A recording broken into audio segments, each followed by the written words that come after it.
La scène se passe au supermarché. Votre enfant hurle pour un paquet de bonbons ou à la maison, il vient de jeter un jouet contre le mur parce que son frère l'a regardé de travers.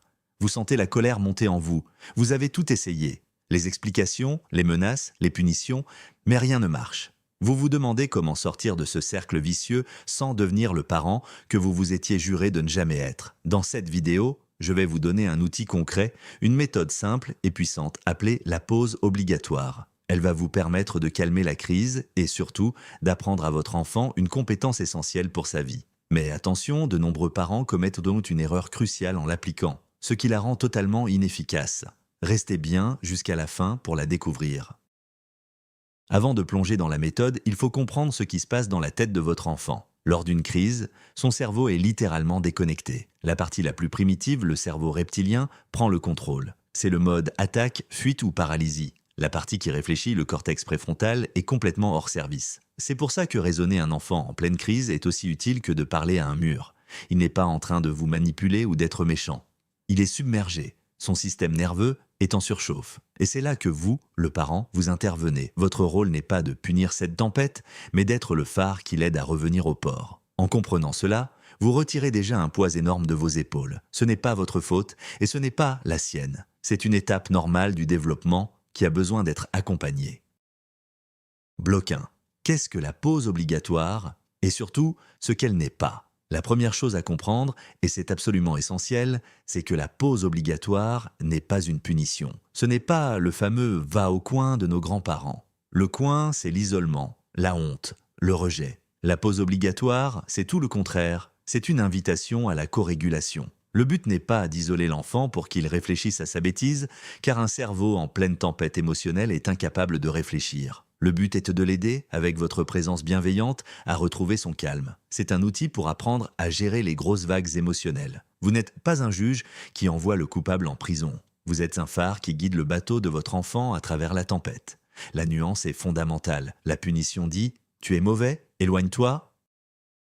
La pause obligatoire dit « tu vis une émotion difficile, je suis là pour t'aider ». Par exemple, au lieu de crier « file dans ta chambre », vous pouvez dire avec calme « je vois que tu es très en colère. C'est une grosse émotion. Viens, on va faire une pause ensemble pour aider ton corps et ton cœur à se calmer. » Bloc 2. La toute première étape, valider l'émotion. Avant même de bouger d'un centimètre, avant de proposer la pause, vous devez faire une chose, nommer et valider l'émotion de votre enfant. C'est la clé qui désamorce la bombe. En reconnaissant ce qu'il ressent, vous lui envoyez le message « je te vois, je te comprends et ce que tu ressens est légitime ». Ça ne veut pas dire que vous êtes d'accord avec son comportement comme le fait de taper, ça veut dire que vous êtes d'accord avec l'émotion qui se cache derrière. Un enfant qui se sent compris est un enfant qui coopère plus facilement. Ignorez cette étape et il se sentira seul et incompris, ce qui ne fera qu'augmenter sa colère. C'est le fondement de la connexion émotionnelle. La validation doit être simple et sincère. Par exemple, vous pouvez dire « tu as le droit d'être très en colère parce que ton frère a pris ton jouet. Je comprends que ça te rende triste et frustré. » C'est normal de ressentir ça. Vous verrez, cette simple phrase peut faire des miracles. Bloc 3. Choisir le bon endroit pour la pause. L'environnement a un impact énorme sur notre état émotionnel. La pause ne doit jamais se faire dans un lieu associé à une punition comme une chambre où il serait envoyé en étant fâché ou un coin sombre. L'idéal est de créer un coin retour au calme ou un cocon à émotion. Cet endroit doit être préparé à l'avance, avec l'enfant, quand tout va bien. Il peut contenir des coussins moelleux, une couverture douce, quelques livres apaisants, une bouteille sensorielle ou des objets à manipuler. Ce n'est pas une salle de jeu, mais un refuge. Si vous n'avez pas de coin dédié, une simple chaise à côté de vous dans le salon peut suffire. Tant que l'intention est claire, c'est un lieu de réconfort, pas d'isolement. Le but est que l'enfant associe cet endroit à la sécurité et à l'apaisement. Vous pouvez dire « allons dans notre coin retour au calme ». Tu te souviens, c'est notre endroit spécial pour quand les émotions sont trop fortes. On va s'asseoir sur les coussins moelleux ensemble. Bloc 4. Le rôle du parent, être un co-régulateur, pas un juge. Votre état émotionnel est contagieux. Si vous êtes stressé et en colère, vous ne ferez que jeter de l'huile sur le feu. Votre mission pendant la pause est d'être l'encre de votre enfant. Vous devez incarner le calme que vous voulez qu'il retrouve. Pour cela, concentrez-vous sur votre propre respiration. Prenez de longues et profondes inspirations. Votre calme va, par effet de miroir, aider son système nerveux à ralentir. Vous n'avez pas besoin de beaucoup parler. Votre simple présence calme et solide est le plus puissant des outils. Vous êtes le modèle. Si vous lui demandez de se calmer alors que vous êtes vous-même au bord de la crise de nerfs, le message est incohérent et ne fonctionnera pas. Une technique simple est de respirer de manière audible pour qu'il puisse vous imiter. Vous pouvez lui dire doucement « Regarde, on va respirer comme ça ». On inspire par le nez, comme si on sentait une fleur, et on souffle par la bouche, comme pour éteindre une bougie. Fais-le avec moi. Bloc 5. Utilisez le contact physique apaisant, mais avec prudence. Le contact physique, comme un câlin ou une main posée sur le dos, peut libérer de l'ocytocine, l'hormone de l'attachement et du bien-être. Elle agit comme un antidote naturel au cortisol, l'hormone du stress qui inonde le corps de votre enfant pendant une crise. Cependant, c'est un point délicat. Certains enfants, en pleine tempête émotionnelle, ne supportent pas d'être touchés. Le contact peut être perçu comme une agression supplémentaire. Il est donc crucial de toujours demander la permission ou d'observer attentivement les signaux de votre enfant. Ne lui imposez jamais un câlin. Vous pouvez simplement vous asseoir près de lui et ouvrir vos bras en signe d'invitation ou lui proposer une alternative douce. Le respect de son espace corporel est fondamental, même et surtout dans ces moments de vulnérabilité. Vous pouvez lui demander « Est-ce que tu veux un câlin ?» Ou peut-être que je te tienne la main, dis-moi ce qui t'aiderait à te sentir mieux, je suis là pour toi. Bloc 6.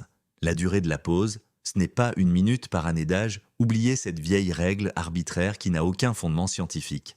La pause ne dure pas un temps défini. Elle dure le temps nécessaire pour que le système nerveux de l'enfant et le vôtre reviennent au calme. Ça peut prendre 2 minutes ou 10. Mettre un minuteur ne fait qu'ajouter une pression inutile et transforme ce moment de connexion en une épreuve chronométrée. L'objectif n'est pas de purger une peine, mais de retrouver un état de bien-être. Vous saurez que la pause est terminée quand vous observerez des signes physiques de détente. Sa respiration devient plus lente et profonde, ses muscles se relâchent, il peut se blottir contre vous ou recommencer à parler calmement. La fin de la pause est dictée par la physiologie, pas par une horloge. Vous pouvez verbaliser cela pour le rassurer. On va rester ici tranquillement jusqu'à ce que ton corps se sente à nouveau calme. Il n'y a pas de chronomètre. On prend tout le temps dont on a besoin. Bloc 7. Que faire pendant la pause? Le silence est souvent votre meilleur allié. Une fois que vous êtes installé dans votre espace de calme, résistez à l'envie de parler, de faire la morale, de poser des questions ou de chercher des explications. Rappelez-vous, son cerveau rationnel est encore hors ligne. Il ne peut pas vous entendre. Toute tentative de discussion sera contre-productive. Votre rôle est d'offrir une présence silencieuse et rassurante. C'est un moment de présence attentive. Vous pouvez lire un livre à côté de lui, manipuler un objet sensoriel ou simplement respirer. Le silence permet à son système nerveux de se réorganiser sans être surstimulé par des mots. Si le silence vous semble trop lourd, vous pouvez verbaliser des observations neutres et apaisantes sur l'environnement. Par exemple, en lui montrant une bouteille sensorielle. Cette bouteille est jolie, non ? Regarde comme les paillettes descendent doucement.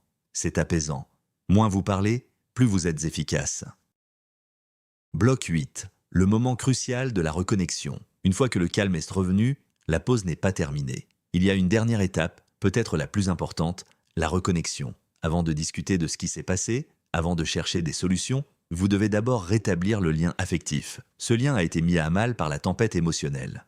La reconnexion peut être très simple. Un vrai câlin, un sourire sincère, un verre d'eau partagé, quelques mots doux, c'est le signal que vous envoyez à votre enfant pour lui dire « Tout va bien, notre relation est plus forte que cette crise, je t'aime inconditionnellement ». Sauter cette étape et passer directement à la leçon de morale serait une grave erreur. L'enfant se sentirait utilisé et penserait que votre affection est conditionnelle à son bon comportement.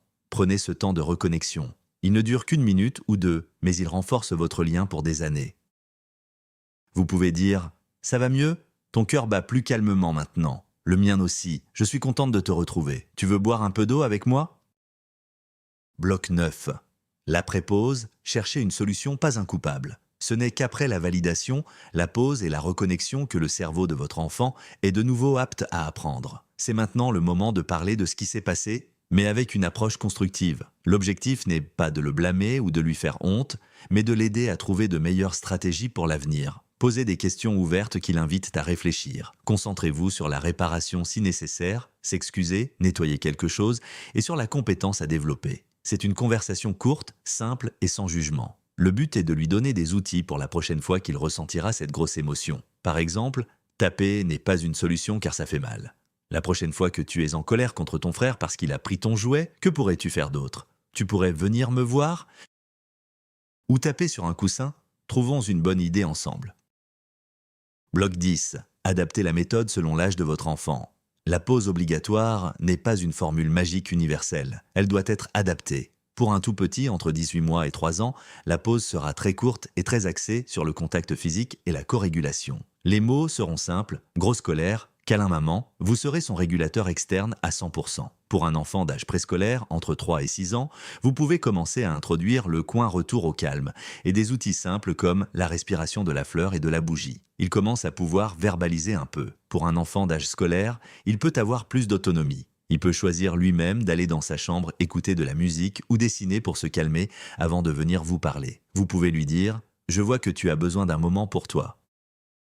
Fais ce qui t'aide à te calmer et quand tu seras prêt, on pourra en discuter. Je suis là.